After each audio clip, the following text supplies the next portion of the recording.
আজকে যেরকম আপনার সামনে দাঁড়িয়ে আপনাকে প্রশ্ন করতে পারছি, আমি আমার প্রবলেমগুলো আপনার সাথে শেয়ার করতে পারছি, আগামীকাল আপনি যখন নির্বাচিত হয়ে ঢাকা 13 আসনে বসবেন, তখন কি আমি বা আমার মতো আমার ভাই বোন যারা আছে আপনার কাছে ইজি অ্যাক্সেস পাবে?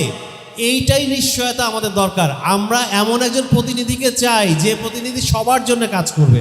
ঢাকা 13 আসনে যে আপনাকে ভোট দিল তার জন্য কাজ করবেন, যে ভোট দেয় নাই সেও আপনার ভাই, তার জন্য কাজ করবেন। That's called development. সবাইকে নিয়ে আপনাকে আগাতে হবে। আমি জানতে চাই আপনি সেদিনও কি এরকম ইজি অ্যাক্সেস দিবেন কিনা? থ্যাংক ইউ জাযাকাল্লাহ। খুব জরুরি প্রশ্ন করার জন্য। এই প্রশ্ন ইতিমধ্যে বারবার অনেক জায়গায় অনেকের কাছ থেকে এই প্রশ্নের সম্মুখীন হয়েছি। এই প্রশ্নের সোজাসাপটা উত্তর কোনো ভনিতা ছাড়া, সেটা হলো আমি অনুভব করি, আমি ফিল করি এমপি হওয়ার অর্থটা কি। আমি মনে করি এমপি হওয়ার অর্থ হলো আমার 4,08,000 প্লাস যে ভোটার, এবং সেই ভোটারদের সাথে এই এলাকায় বসবাসরত যত নাগরিক আছেন, এই ভোটারদের যারা সদস্য আছে, অর্থাৎ more or less than 10 lakh peoples যারা আমার এই সংসদীয় আসনে বসবাস করে। আমি মনে করি এমপি হওয়ার অর্থ হলো এই 10 লক্ষ মানুষের দায়িত্ব নেওয়া। কাজে এই 10 লক্ষ মানুষের যে দায়িত্ব আমি নিচ্ছি, আমি তো স্বেচ্ছায় নিচ্ছি, এই 10 লক্ষ মানুষের দায়িত্ব আমি স্বেচ্ছায় নিচ্ছি, চেয়ে নিচ্ছি।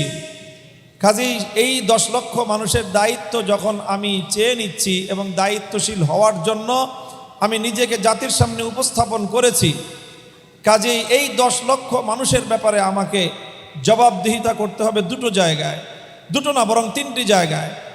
প্রথম জবাবদিহিতা করতে হবে আমাকে জনতার আদালতে, দ্বিতীয়ত আমাকে জবাবদিহিতা করতে হবে আমার নিজের বিবেকের আদালতে, তৃতীয়ত আমাকে এই 10 লক্ষ মানুষের জন্য, প্রতি ব্যক্তির জন্য আমাকে জবাবদিহিতা করতে হবে আমার আল্লাহর আদালতে।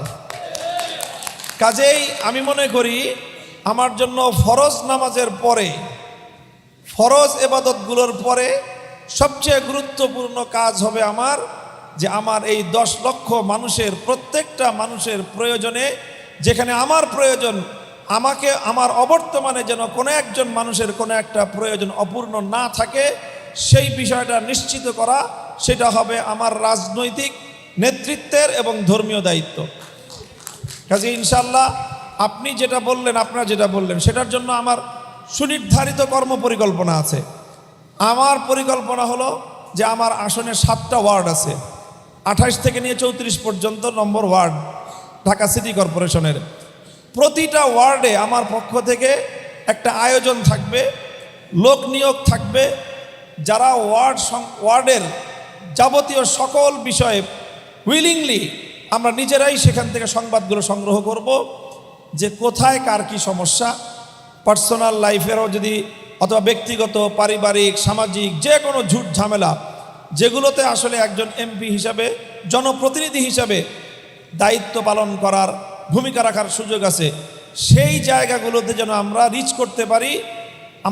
আমরাই যেন নিজেরাই আগে, আমাদের কাছে কেউ পৌঁছানোর আগে আমরাই যেন সেখান থেকে সংবাদটা তুলে আনতে পারি, সেরকম একটা আয়োজন আমার পক্ষ থেকে থাকবে ইনশাল্লাহ।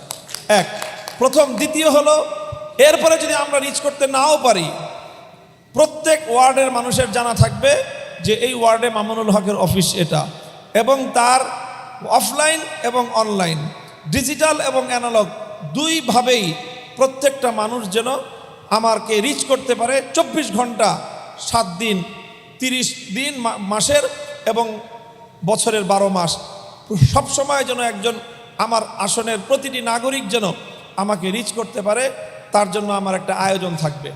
আর এরপরে আমার এটাও প্রতিশ্রুতি, আমার 13 দফা ইশতেহারের মধ্যে শেষ ইশতেহারের দফা হলো এই, যে আমি মাঝে মাঝে হয়তো প্রতি 3 মাস অথবা 6 মাস অন্তর অন্তর আমি বিভিন্ন পাবলিক প্লেসে আমি আমার জনতার সামনে নিজেকে উপস্থাপন করব এবং তাদের সাথে ডায়ালগ করব, এবং সেখানে তারা আমার ব্যাপারে যে কোনো মতামত ব্যক্ত করতে পারবে সকলের সামনে। কারো যদি কোনো অভিযোগ থাকে, কেউ যদি আমার কাছে এসে আমাকে না পায়, সাক্ষাৎ করতে না পারে, সেই অভিযোগটাও সে জনতার আদালতে আমার সামনে আমাকে আসামি হিসেবে উপস্থিত রেখে মানুষের সামনে আমার ব্যাপারে অভিযোগ করতে পারবে।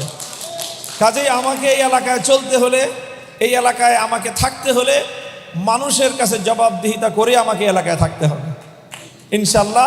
কাজেই এরকম একটা ব্যবস্থাপনা অবশ্যই থাকবে, যাতে প্রতিটি মানুষের প্রয়োজন পূরণ করার ক্ষেত্রে আমি যেন সর্বাগ্রে সাড়া দিতে পারি ইনশাল্লাহ।